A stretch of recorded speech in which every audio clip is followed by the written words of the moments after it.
How you doing, fellas? Dave Loughran here. Some of you may know me as Laffy from fantasyinsiders.com. And what we're going to do here is a short tutorial series of videos teaching you how to use and understand the optimizer tool that we have on FI. Now, in the first video, we'll just do a brief outline going over the basics of what tools are available in the optimizer.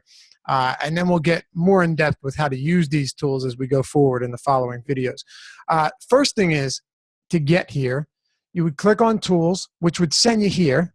Click on the Tools tab, MLB, and then Optimizer, and it will send you straight to this page.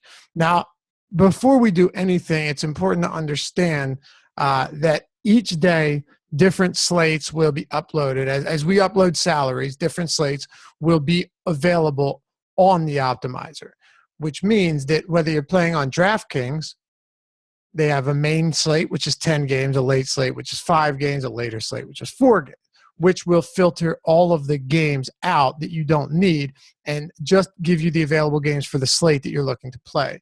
The same thing goes for FanDuel, yet sometimes the slates are different, so it's important to keep that in mind.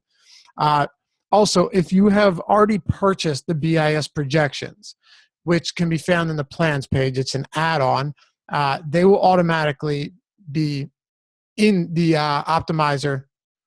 They will already be uploaded into the optimizer each day, so you won't have to do anything further. Now, if you're using your own projections, what you would do is simply click here to upload your own projections, and you follow it that way. But assuming you already have the BIS add-on projections, we will do it that way, and it makes everything a lot easier. So let's just quickly look at what we have here to work with. First of all, if you just wanted to generate some lineups without manipulating or doctoring up these projections, you can simply hit generate lineups, and it will give you what it believes is the best lineup based on the projections.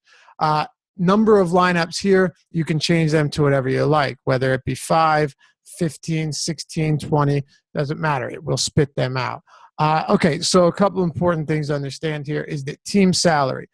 Typically, you won't need to use this unless you're playing maybe a 2-game slate. On a 2-game slate, it's really important to lower this to maybe 4,800 or even 47, let's say 4,800, because sometimes the best lineup may be with cheaper players. And if you put the salary restrictions of 4,900 or 49,000 to 50,000, it might only put the most expensive players in there based on their restrictions. And unique players simply means that for each lineup that is generated, you can have 1 unique player, 2 unique players, or 3, just depending on how much different you want these to be.